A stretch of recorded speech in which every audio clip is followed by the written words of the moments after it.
Hello! ക്രിസ്മസിനൊക്കെ നമ്മുടെ വീട്ടിൽ set ചെയ്ത് വെക്കാൻ പറ്റുന്ന അടിപൊളി ഒരു സെറ്റ് സാധനമാണ് കേട്ടോ ഇന്ന് ഉണ്ടാക്കിയെടുക്കുന്നത്. എന്താണെങ്കിലും ഇത് നിങ്ങൾക്ക് എല്ലാവർക്കും തന്നെ ചെയ്യാൻ പറ്റുന്നതാണ്. അതുകൊണ്ട് എന്താണെങ്കിലും ഉറപ്പായിട്ടും ചെയ്ത് നോക്കുക. അതുപോലെ തന്നെ സ്കിപ്പ് ചെയ്യാതെ കണ്ടു നോക്കുക കേട്ടോ. അപ്പോൾ ഞാനിവിടെ കുറച്ച് പെയിൻറ്റും അതുപോലെ തന്നെ ആ ഒരു അതിൻ്റെ ഒരു ഒരു ഇപ്പം 2:1 റേഷ്യോയിൽ പശയും കൂടെ എടുത്തിട്ടുണ്ട് കേട്ടോ. ഫെവിക്കോളാണ് എടുത്തിട്ടുള്ളത്. പിന്നെ അതിലേക്ക് കുറച്ച് വെള്ളവും കൂടെ ഒഴിച്ച് കൊടുക്കുന്നുണ്ട്. ഒരു സ്പൂണോളം വെള്ളവും കൂടെ ഒഴിച്ച് കൊടുക്കുന്നുണ്ട്. അത് നന്നായിട്ടൊന്ന് മിക്സ് ചെയ്തെടുക്കുക. അപ്പോൾ നമുക്ക് എന്തേരം അളവ് ഇതുപോലെ ഈ ഒരു സാധനമാണ് ഞാൻ എടുത്തിട്ടുള്ളത്. അപ്പോൾ നമ്മൾ വെറുതെ കാട്ടിൽ കൂടെ ഒക്കെ കാണുന്ന സാധനമാണ്. പറമ്പിലും അതുപോലെ തന്നെ റോഡ് സൈഡിലൊക്കെ കാണുന്ന ഈ ഒരു പുല്ലാണ് എടുത്തിട്ടുള്ളത്. അപ്പോൾ ഇത് നമുക്ക് ഇതിന് മുങ്ങിക്കിടക്കാനായിട്ട് അല്ലെങ്കിൽ നമുക്കിത് നന്നായിട്ടൊന്ന് പെയിൻറ്റ് ചെയ്തെടുക്കാനായിട്ട് ആവശ്യമുള്ള പെയിൻറ്റും പശയും കൂടെ മിക്സ് ചെയ്തെടുക്കുക കേട്ടോ.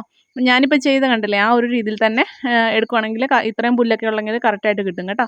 അപ്പോൾ ഇതുണ്ടോ ഇതുപോലെ ഞാൻ നന്നായിട്ടൊന്ന് മുക്കി എടുത്തിട്ടുണ്ട് പെയിൻ്റെല്ലാം. ഇനി നമുക്കൊന്ന് നല്ലപോലെ വെയിലത്ത് വെച്ചിട്ട് ഉണക്കണം. അപ്പോൾ ഒരു 10-15 മിനിറ്റിനുള്ളിൽ തന്നെ ഇത് ഉണങ്ങി കിട്ടിയിട്ടുണ്ടായിരുന്നു കേട്ടോ എനിക്ക്. അപ്പോൾ നല്ല വെയിലൊക്കെ ഉള്ളതുകൊണ്ട് പെട്ടെന്ന് തന്നെ നമുക്ക് ഈ ഒരു സാധനം പെട്ടെന്ന് തന്നെ ഉണങ്ങി കിട്ടുകയും ചെയ്യും, ഉണ്ടാക്കിയെടുക്കാനും പറ്റും കേട്ടോ ഈസി ആയിട്ട്. അപ്പം അത് അവിടെ ഇനി ഇരിക്കട്ടെ. ഞാനിനി വേറെ കുറച്ച് സാധനങ്ങൾ ഉണ്ടാക്കിയെടുക്കുന്നുണ്ട്. അപ്പോൾ ഫോയിൽ പേപ്പർ ഉണ്ടാവില്ലേ നമ്മൾ ഈ ഓരോ സാധനങ്ങളൊക്കെ വാങ്ങിച്ചുകൊണ്ട് വരുന്നത്, അല്ലെങ്കിൽ അല്ലാണ്ട് ഫോയിൽ പേപ്പർ വീട്ടിലുള്ളവരാണെങ്കിലും അതാണെങ്കിലും എടുക്കാം കേട്ടോ. അപ്പോൾ ഞാനിത് എന്തൊക്കെയോ വാങ്ങിക്കൊണ്ട് വന്നിട്ടുള്ളതിൻ്റെ ഒരു ഇത് കീറിയിട്ട് ഞാനിങ്ങനെ ഇതുപോലെ ബോൾസ് ആക്കി എടുക്കുകയാണ്. എന്നിട്ട് ഇങ്ങനെ ബോൾസ് ആക്കി എടുത്തിട്ട് ഒരു ചെറിയ ഒരു കഷ്ണം കമ്പിയുണ്ട്, ഇങ്ങനത്തെ ഈ ഒരു വയറുണ്ട്. അപ്പോൾ അത് വെച്ചിട്ട് ഈ ഒരു രീതിയിൽ നമ്മൾ സെറ്റാക്കി എടുത്തിട്ടുണ്ട് കേട്ടോ. ഇനി എൻ്റെ ആ ഒരു പുല്ലെല്ലാം നല്ല രീതിയിൽ ഉണങ്ങി കിട്ടിയിട്ടുണ്ട്, നല്ലതായിട്ട് തന്നെ കിട്ടിയിട്ടുണ്ട് കേട്ടോ. അപ്പോൾ ഈ ഒരു പശ തേക്കുന്നത് എന്താണെന്ന് വെച്ചാൽ ആ ഒരു പുല്ല് കുറച്ച് സമയം കഴിയുമ്പോഴത്തേനും ഇളകി പോകാനുള്ള സാധ്യതയുണ്ട്. അപ്പോൾ അങ്ങനെ പോകാണ്ടിരിക്കാൻ വേണ്ടിയിട്ടാണ് ആ ഒരു പുല്ലിൽ നമ്മൾ പശയും കൂടെ ചേർത്ത് കൊടുക്കുന്നത്. അപ്പം ഇനി ഞാൻ ഇതുപോലത്തെ ആ ഒരു കാർഡ്ബോർഡ് കട്ട് ചെയ്ത് ഇതുകൊണ്ട് ഈ ഒരു രീതിയിൽ എടുത്തിട്ടുണ്ട്. അപ്പം ഒന്ന് റൗണ്ട് ഷേപ്പിൽ നമുക്ക് കാർഡ്ബോർഡ് കട്ട് ചെയ്തെടുക്കാം. ഇനി അതിൻ്റെ മുകളിൽ കുറച്ച് പേപ്പറും കൂടെ ഇതുപോലെ ചുറ്റി കൊടുത്തിട്ടുണ്ട്. ഇനി നമ്മൾ ഫ്രൂട്ട്സൊക്കെ വാങ്ങിക്കുന്ന ഈ ഒരു സാധനം ഉണ്ടല്ലോ, ഫ്രൂട്ട്സൊക്കെ വാങ്ങിക്കുമ്പോൾ കിട്ടത്തില്ലേ, ആ ഒരു സാധനം കൂടെ നമുക്ക് ആവശ്യമുണ്ട്. അപ്പോൾ അത് ഇതുപോലെ ഈ ഒരു രീതിയിൽ നമ്മൾ ഒന്ന് കട്ട് ചെയ്തിട്ട് ഒന്ന് ഒട്ടിച്ചു കൊടുക്കണം. അപ്പോൾ കുറച്ച് വലിച്ച് പിടിച്ചാൽ മതി, നമുക്ക് ആ ഒരു കറക്റ്റ് ആ ഒരു അളവിൽ കിട്ടും. അപ്പം അങ്ങ് കവർ ചെയ്തൊന്നും നമുക്ക് വെക്കേണ്ട കാര്യമില്ല. അപ്പോൾ ഒത്തിരി സാധനം വേണ്ടി വരും. ഈ ഒരു രീതിയിൽ തന്നെ സെറ്റ് ചെയ്ത് വെച്ചാൽ മതി കേട്ടോ. അപ്പോൾ നമുക്ക് ആ പുറകുവശം കാണേണ്ട കാര്യമൊന്നുമില്ല. അപ്പോൾ എന്താ പറയുക, പുറകുവശം നമ്മൾ ഭിത്തിയോട് ചേർത്ത് വെക്കുന്നതല്ലേ, അപ്പോൾ ആ ഒരു ഇതിൻ്റെ ആവശ്യമില്ല. അപ്പോൾ നമുക്ക് ഇത്രയും സാധനം മതി. എന്നിട്ട് നമുക്ക് ഈ ഒരു രീതിയിലെല്ലാം ഒന്ന് ഒട്ടിച്ചെടുക്കാം. അപ്പോൾ ഞാനിതെല്ലാം സെറ്റാക്കി ഒട്ടിച്ചെടുത്തിട്ടുണ്ട്.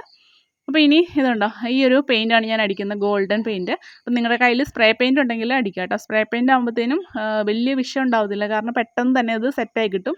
പിന്നെ ഇച്ചിരി കൂടെ ഭംഗി ഉണ്ടാവും. പക്ഷേ ഇതും നല്ല ഭംഗിയൊക്കെ തന്നെ ഉണ്ട് കേട്ടോ. അപ്പോൾ ഞാനിതുണ്ട് ഈ ഒരു രീതിയിൽ തന്നെ അടിച്ചെടുത്തിട്ടുണ്ട് ഫുള്ള്. അപ്പം ആ ഒരു പേപ്പറിലേക്ക് ഇതിൻ്റെ ഈ ഇടയ്ക്ക് കൂടെ ഞാൻ കുറേശ്ശെ പെയിൻറ്റ് അതിലേക്ക് ആക്കി കൊടുക്കുന്നുണ്ട്. പക്ഷേ അറിയത്തില്ല, ഇപ്പം ഇവിടെ വെച്ചപ്പോഴത്തേനും നല്ല രസമുണ്ട് കാണാൻ വേണ്ടിയിട്ട് കേട്ടോ. അപ്പോൾ ഇനി ആ ഒരു പുല്ലിൻ്റെ എല്ലാം തന്നെ ആ ഒരു തണ്ടുകൾ കണ്ടില്ലേ, ആ ഒരു നീണ്ടിരിക്കുന്നത്, അത് നമുക്ക് കുറേശ്ശെ കട്ട് ചെയ്തെടുക്കേണ്ട ആവശ്യമുണ്ട്. അപ്പോൾ എല്ലാം ഒന്ന് സെറ്റാക്കി കട്ട് ചെയ്തെടുക്കുക. ഇനി നമുക്ക് നമ്മുടെ ആ ഒരു ഫ്രെയിമിലേക്ക് ഈ ഒരു പുല്ല് ഈ ഒരു രീതിയിൽ നമുക്കൊന്ന് സെറ്റ് ചെയ്ത് കൊടുക്കണം. അപ്പോൾ ഇതുണ്ട് ഈ ഒരു നമുക്ക് ഇഷ്ടമുള്ള രീതിയിൽ അറേഞ്ച് ചെയ്യാം കേട്ടോ. നിങ്ങളുടെ ആ ഒരു ഇതനുസരിച്ച് നമുക്ക് അറേഞ്ച് ചെയ്ത് കൊടുക്കാവേ.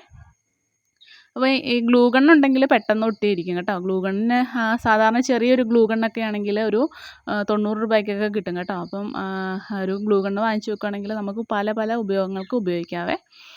ഇല്ലെങ്കിൽ ഫെവി ബോണ്ടൊക്കെ വെച്ചിട്ട് ചെയ്യാം. അതുപോലെ തന്നെ ഫെവിക്വിക്കൊക്കെ വെച്ചിട്ട് വേണമെങ്കിൽ ചെയ്യാം കേട്ടോ. ഫെവി ബോണ്ടൊക്കെ നമുക്ക് ഇതുപോലെ ക്രാഫ്റ്റുകളൊക്കെ ചെയ്യാനുള്ള കടകളിൽ നിന്ന് കിട്ടും. 10-15 രൂപയ്ക്കൊക്കെ കൊടുത്താൽ മതി. അല്ലെങ്കിൽ നിങ്ങൾക്ക് ഫെവിക്കോളൊക്കെ ആകുമ്പോഴത്തേനും ഒത്തിരി നേരം നമ്മൾ വെച്ചുകൊണ്ടിരിക്കേണ്ടി വരും. അതുകൊണ്ട് ഇങ്ങനെ നല്ല പെട്ടെന്ന് ഒട്ടുന്ന പശ വല്ലതും വെച്ചിട്ട് ചെയ്യാം കേട്ടോ. അപ്പോൾ ഇതുണ്ട് ഈ ഒരു രീതിയിൽ നമ്മൾ സെറ്റ് ചെയ്തെടുത്തിട്ടുണ്ട്. പിന്നെ നമുക്ക് ആ ഒരു ഫോയിൽ പേപ്പർ ഉണ്ടല്ലോ, അത് വെച്ചിട്ട് നമുക്ക് ചെറിയൊരു ഫ്ലവർ പോലെ ഉണ്ടാക്കി എടുക്കണം. അപ്പോൾ ഇതുണ്ട് അങ്ങോട്ടും ഇങ്ങോട്ടുമൊക്കെ ജസ്റ്റ് തിരിച്ച് വെച്ച് കഴിയുമ്പോഴത്തേനും ചെറിയൊരു പൂ ഇരിക്കുന്ന പോലെ തന്നെ നമുക്ക് കിട്ടും. അപ്പം ഇതുപോലെ ഞാനിതൊന്ന് കറക്റ്റ് അളവിലെടുത്തിട്ട് ആ ഒരു താഴേക്ക് വരുന്ന ആ ഒരു നീണ്ടു നിൽക്കുന്ന ഭാഗം കൂടെ കട്ട് ചെയ്ത് കളയുന്നുണ്ട്. എന്നിട്ട് നമുക്ക് ആ ഒരു സൈഡിലേക്ക് ഇതൊന്ന് ഒട്ടിച്ച് വെക്കണം.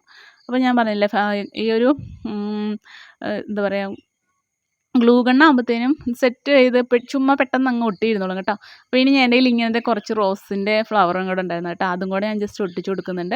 ഇനി ഇതുപോലെ ഒരു ഗ്ലിറ്റർ പേപ്പർ ഉണ്ടല്ലോ, അത് ഞാൻ ഈ ഒരു ഷേപ്പിൽ ഇങ്ങനെ ചുമ്മാ ജസ്റ്റ് ഒന്ന് കട്ട് ചെയ്ത് നമ്മളിങ്ങനെ കുട്ടികൾക്കൊക്കെ ബോ ഉണ്ടാക്കത്തില്ലേ, ആ ഒരു രീതിയിൽ ഉണ്ടാക്കി എടുത്തേക്കുന്നതാണ്. അതും കൂടെ അതിലേക്ക് ഒട്ടിച്ച് കൊടുക്കുന്നുണ്ട്. പിന്നെ നമുക്കൊരു സാറ്റിൻ റിബൺ, ഒരു ക്രിസ്മസിൻ്റെ തീം വരാൻ വേണ്ടിയിട്ട് ആ ഒരു റെഡ് കളർ തീം ഇതും കൂടെ വെച്ച് കൊടുത്തിട്ടുണ്ട്. എങ്ങനെയുണ്ട്, അടിപൊളി സെറ്റായില്ലേ, നല്ല രസമില്ലേ കാണാൻ വേണ്ടിയിട്ട്. അപ്പോൾ ഇത് നേരിട്ട് കാണാൻ നല്ല ലുക്കാണ് കേട്ടോ. നിങ്ങൾ എന്താണേലും ട്രൈ ചെയ്ത് നോക്കണം ഇത്.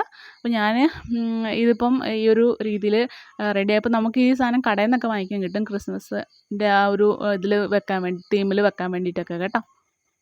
അപ്പോൾ ഇതാണ് ഇതിൻ്റെ ഫൈനൽ ലുക്ക് വന്നിട്ടുള്ളത്. നല്ല ഭംഗിയുണ്ട് കാണാൻ വേണ്ടിയിട്ട്. ക്യാമറയിൽ എത്രമാത്രം ഭംഗിയുണ്ടെന്ന് അറിയില്ല, പക്ഷേ നല്ല രസമുണ്ട് കേട്ടോ കാണാൻ വേണ്ടിയിട്ട്. അപ്പം ഇതെല്ലാം ഞാൻ തന്നെ ഉണ്ടാക്കിയ ക്രാഫ്റ്റുകളാണ് കേട്ടോ. അപ്പോൾ പഴയ വീഡിയോകളൊക്കെ എടുത്ത് നോക്കിയാൽ കാണാൻ പറ്റും. അപ്പോൾ എന്താണെങ്കിലും ഇതുപോലെ ഉണ്ടാക്കുക, എന്നിട്ട് പുൽക്കൂട്ടിലൊക്കെ വെച്ച് സെറ്റ് ചെയ്ത് വെക്കുക കേട്ടോ.